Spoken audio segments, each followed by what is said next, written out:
everybody. Welcome to the live podcast. This will be airing on the actual podcast in June because it is the end of May. This is our May live podcast for our members, and they type in their questions or they come on live and we chit chat about all things sex and hormones.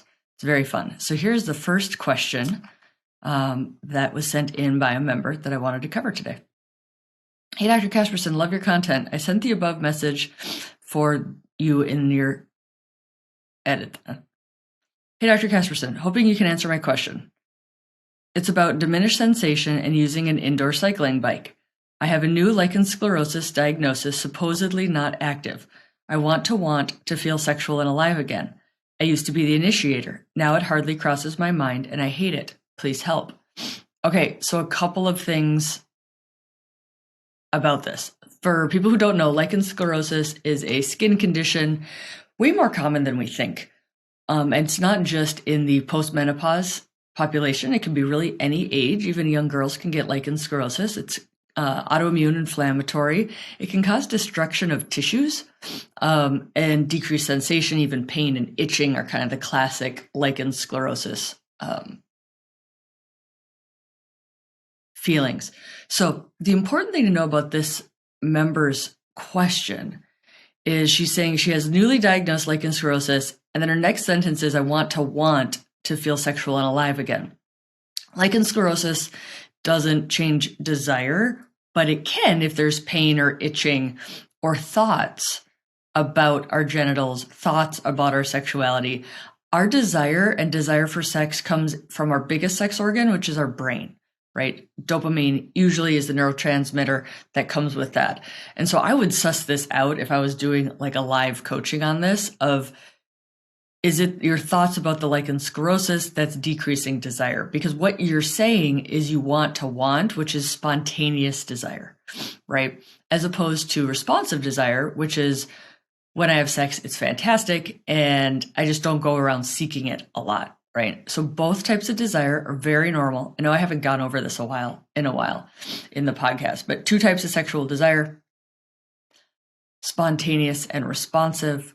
Spontaneous is I'm young, horny in a new relationship, and it's just, that's all I can think about. And it's all we want to do. Right.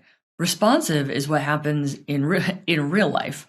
For a lot of people, so the concept of spontaneous desire, although perpetuated in Hollywood a lot, is not normal. It's not realistic for people to have spontaneous desire their entire life. It's totally normal. Nothing's gone wrong. But I'll get back to this question to answer. What can you do if you're just a person who wants to want and you don't, right? So responsive desire, totally normal, very common, especially in long-term relationships. Remember, long-term for the brain is 6 to 12 months. So all of you who are wondering if you're in a long-term relationship via the definition of dopamine changing and responsive desire, yes, you probably are. And also competing things for our interests, right? So back in the olden days of 50 plus years ago, there weren't all these other distractions for our dopamine. We have so much available cheap dopamine access now. YouTube, Netflix, Instagram, mint chocolate chip ice cream, alcohol, all of this stuff that our brain, it's cheap and easy, right? You actually have to expend energy to have sex. If you're going to do it with somebody else, you kind of have to communicate. You've got to make sure it's okay for them too. And it's a physical activity, right?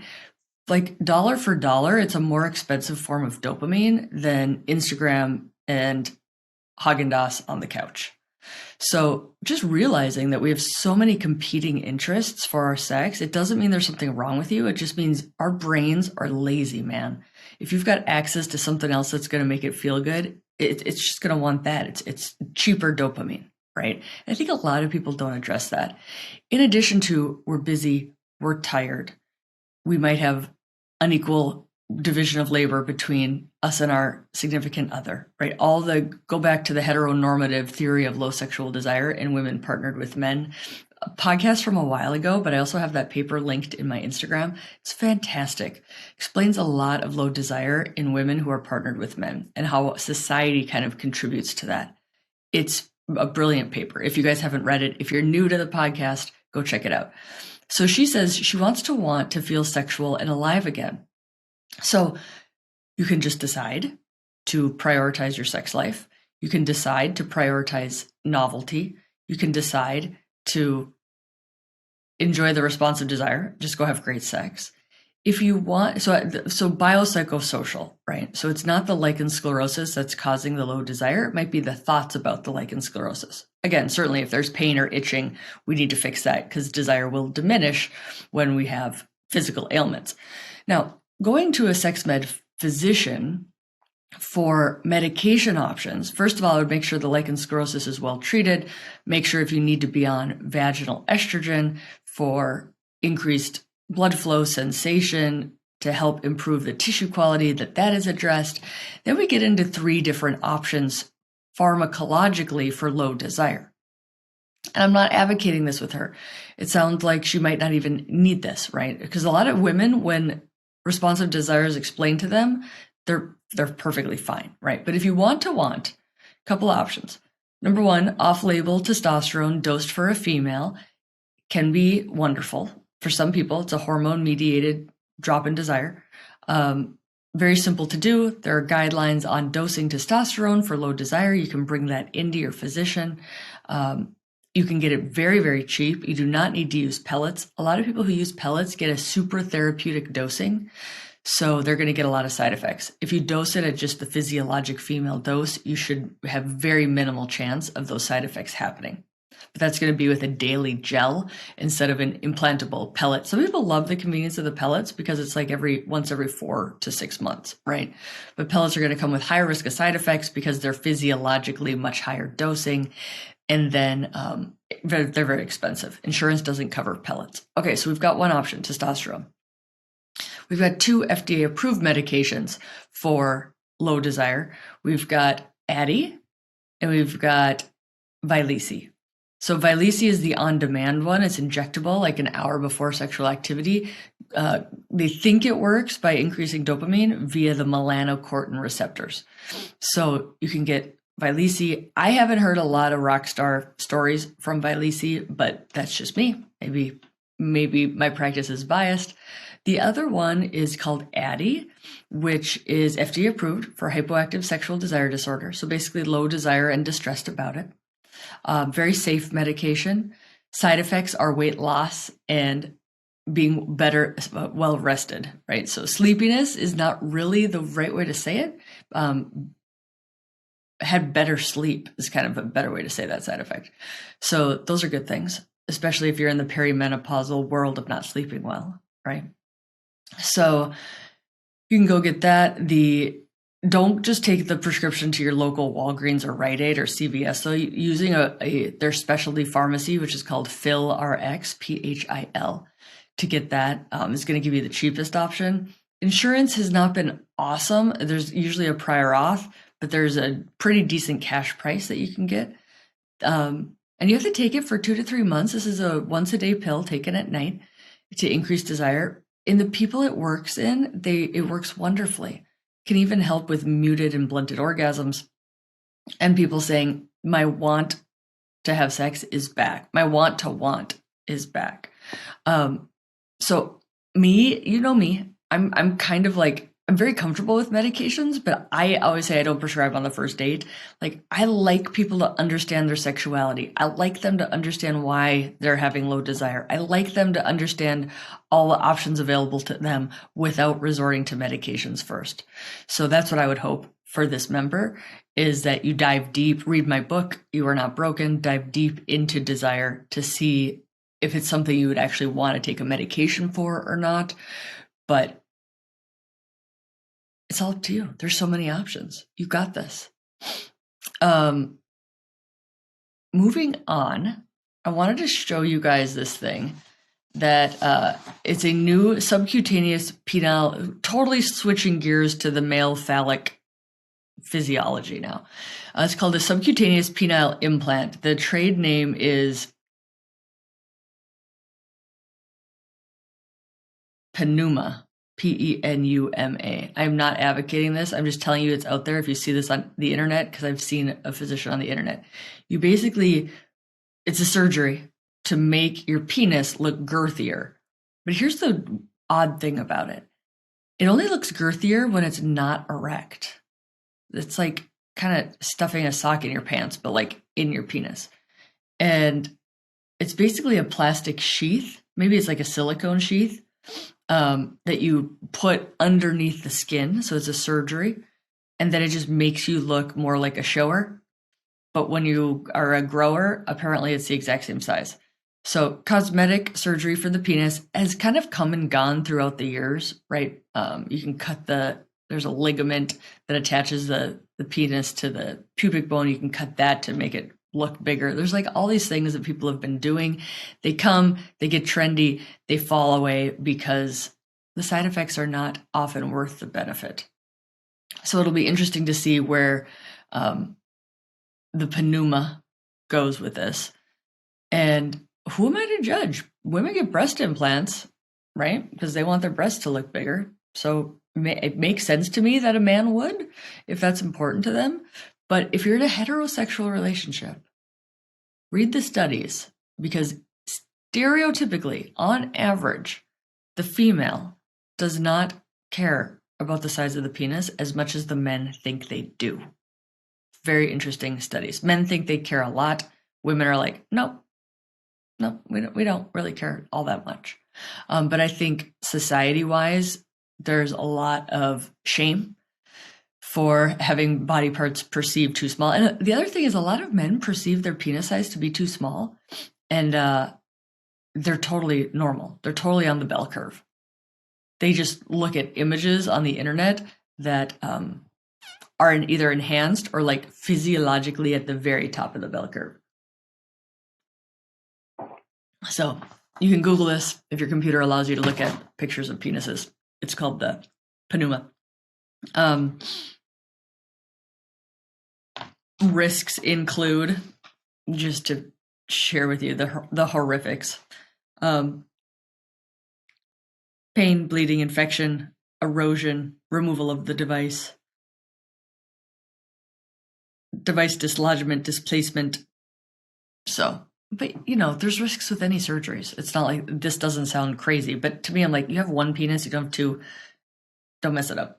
Next article I wanted to talk to you about in the AUA News from May 2023. I thought it was very interesting because they did an article on the Orgasm Gap, which, if nobody's heard of the Orgasm Gap was coined many years ago, basically looking at the disparities in orgasm between mostly heterosexual couples, right? So heterosexual couples have the highest orgasm gap of any partnered sexual activity.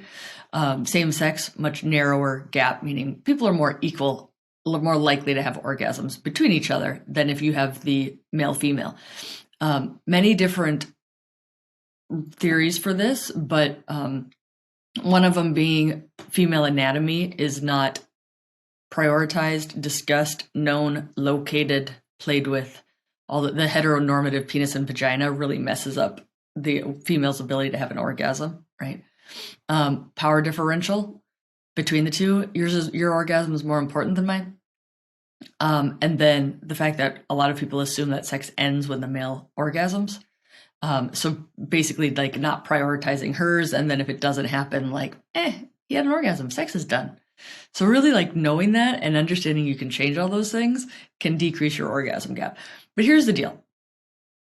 People, if you're in a heterosexual relationship and one of you is having less orgasms, which, again, not always a marker for pleasure, but they use it as a marker for pleasure, don't expect that person to want to have sex as much as the person having more orgasms. Like, this is like the least rocket science-y thing in the entire world. Like, prioritize pleasure for both parties. Both parties might want to have sex more. Do you want to have more orgasms? And she's like, I'm kind of fine. Like, I would explore it. I would go deeper. I would be like, why is it fine? Why is it fine for you to have less orgasms than me? Is it because it's hard and you've never learned and you were told that your body is shameful and men have never prioritized touching you in the way that's pleasurable to you? Like, go deep. There is so much room for personal growth, for partner growth, for relationship growth, for learning the why of our cultural indoctrination. Like, go deep. So good on the AUA for doing an article about the orgasm gap. Except for I think it's quite interesting where the Orgasm Gap paper is written by two men, and the majority of the paper is them telling women how to have more orgasms. And they don't talk at all about the heteronormative theory of low desire and why there might be lower orgasms. I would just like maybe have a woman be one of the authors. Maybe somebody with a clitoris. Just saying. There's 9% of them are urologists now. So, but they bring up very fair points. So I don't want to dismiss this. They talk about causes for the existence of the orgasm gap. Women are judged more harshly for wanting casual sex than men. True. Sex education focuses on abstinence or procreation, not female sexual pleasure. True. The lack of awareness of the clitoris's crucial role in female orgasms. True. Little or no education in sexual communication, which is essential for female orgasms. True.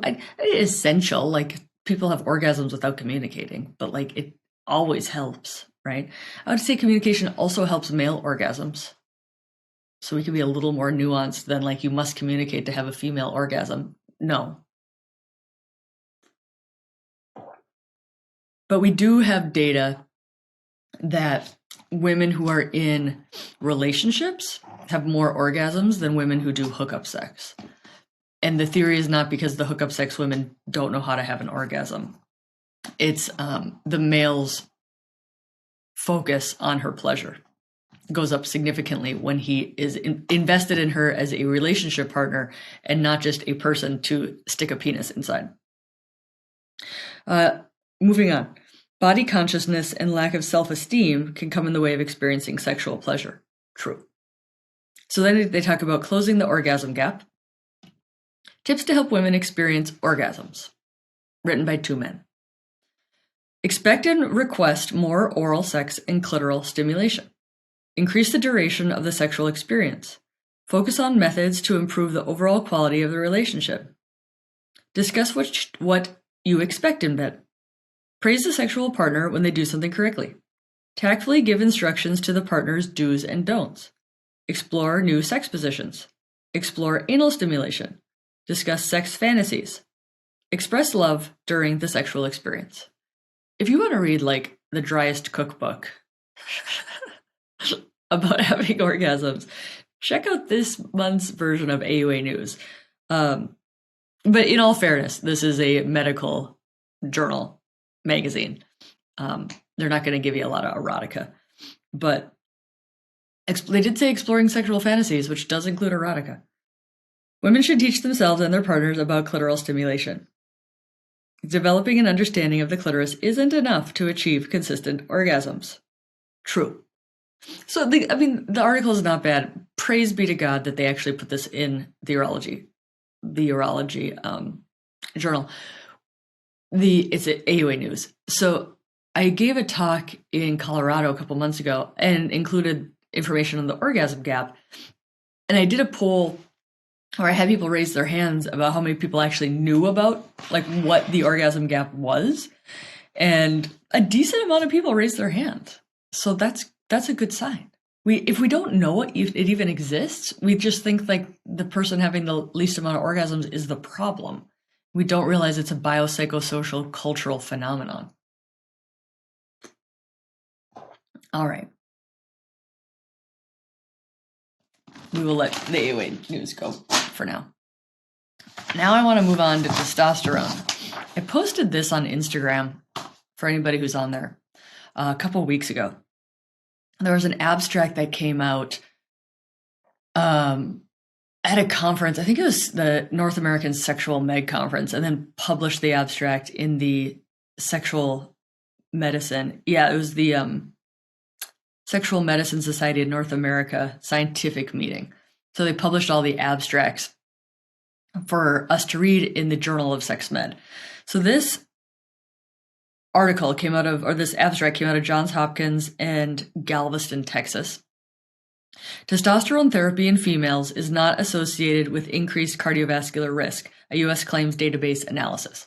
So this is wonderful because, one of the reasons that women are with there's many reasons that women are withheld testosterone. One of them being the belief that women's bodies don't have testosterone, which is complete bullshit. But another one being like, we don't have long-term safety, we don't know, blah, blah, blah. And so they're like, let's look if women who are on testosterone have higher rates of stroke and heart attack. So here we go. US-based claims database included 18-year-old and above females with 3 or more testosterone prescriptions. And this excluded people who already had heart conditions or were transitioning, right? So super high dose of testosterone.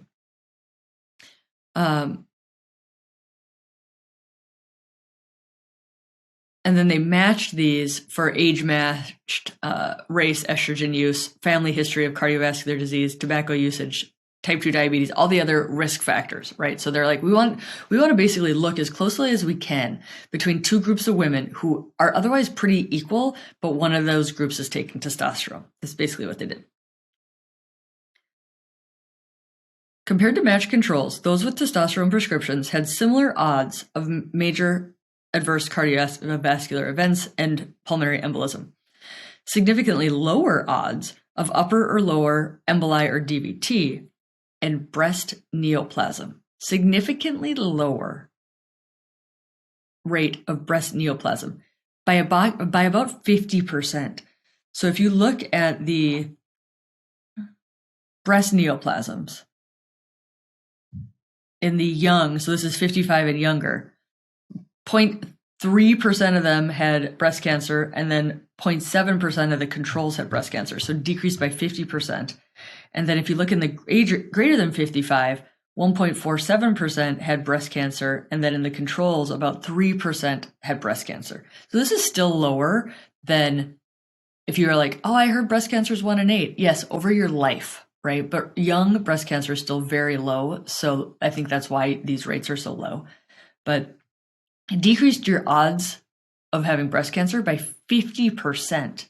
We need more data looking at this. That was the most fascinating thing to me about this abstract.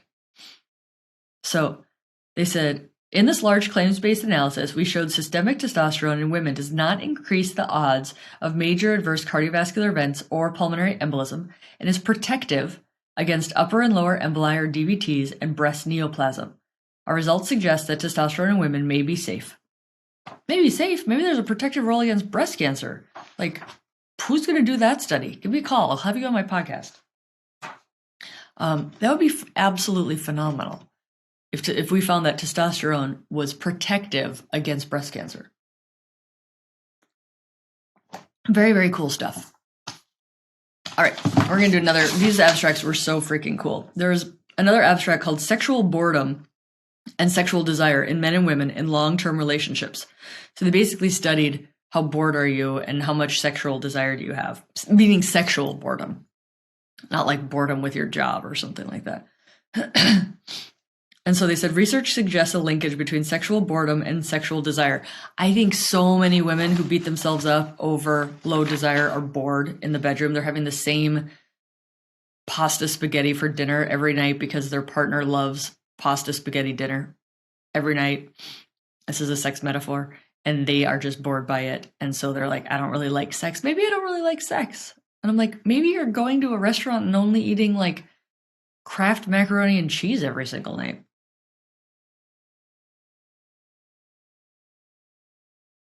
So they said among women, above average sexual boredom was paired with below average sexual desire in several of the profiles.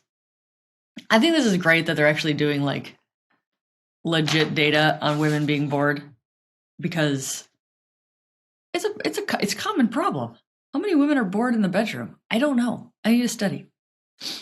It says this study adds evidence that sexual boredom and relationship characteristics are better predictors of sexual desire in long-term relationships than the relationship length, and that sexual boredom might be particularly relevant for the understanding of low sexual desire. Yeah, you think? It's like Captain Obvious, but it's so nice that the research is done. Because so many women think they're the problem, right? So many women think like, I just don't like sex. And I'm like, you're just bored. You don't like anything. Like, that's not how brains work, you guys. If you think this is a podcast about sex, you're halfway right. It is a podcast about brains. Because they're our biggest sex organ. Okay. Let's do one more. And then maybe we'll do one more question before we go. The prevalence of low sexual desire among premenopausal women and their wish for drug treatment. If anybody wants these abstracts, Journal of Sex Med, like May 2023. So they did a survey about 4,000 women, and they said 42% stated they suffer from a decline in desire for a period longer than 6 months. And then they asked them the question, would you be interested in drug treatment? 22% were interested in drug treatment. And then 26% said their willingness to use a drug for hypoactive sexual desire disorder dependent on the risks and benefits. I think that's very reasonable. And they said, despite the multifactorial factors involved in the etiology of hypoactive sexual desire disorder, almost half of the women have an interest in using a safe medication for HSDD. Well, yeah, because I think a lot of women don't know that there's anything else they can do, like not being bored, managing stress, getting exercise, getting good sleep, prioritizing orgasmic equality, all of the things, right? And I'm not poo-pooing medications. I'm just not a medication as the first answer. I'm always education as the first answer. And then we can try medications. Which is very reasonable, right? Like when your blood sugars and you have prediabetes, education first to figure out lifestyle, diet, exercise, then medications, right? Like medications can come second a lot of the time, and it's very reasonable and not crazy. And plus then you're put on a medication, which oftentimes has side effects, and you're not any better for it because you don't benefit from the education, right? Saw this woman recently. She was older and her orgasms had been diminished. I put her on estrogen testosterone cream, so it's compounded. I kind of wanted to kickstart the blood flow with a little bit of testosterone. And I asked her, I'm like, well, why do you want to have orgasms? And because orgasms are fantastic is a perfect answer. Like there's no wrong answer to this question, but I just wanted to kind of explore her motivation for it because she wasn't using the cream. She wasn't using vibrators. She wasn't exploring, masturbation. She really wasn't engaging with sex all that much. And so I was trying to figure out like what her motivation was because she didn't seem to be doing any of the like things one usually does to try to figure out orgasms. And I was just very curious, to be like, I don't really know why. And I don't really want, and I'm like, how often are you using the hormone cream? And she's like, she just used one tube and then didn't renew it. And I'm like, no, it's like, we're trying to get the skin better. We're trying to get the blood flow better. Like you have to keep using it, right? So to see people that back, to make sure they understand how to use the medications, because she thought the medication, she was just going to slap the medication on and I was going to give her an orgasm. And I'm like, oh man, I did not communicate that well then. No. This is skincare. We need good skin so that we can have a favorable house to have the orgasm in. And I'm like, you got to keep using this cream. The cream does not give you an orgasm.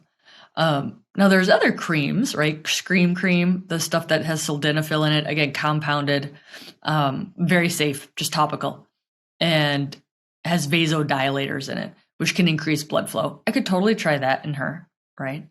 But what I was getting was like, just an odd, like not super motivated to do things to have more orgasms. And so I was trying to pick that apart to try to understand like, well, if you don't want to get some toys and you don't want to masturbate and you don't want your partner to do anything different. And the other thing was like her partner was trying to give her an orgasm, but she didn't know how to give herself an orgasm. And I'm like, you got to learn your own body before you bring the stranger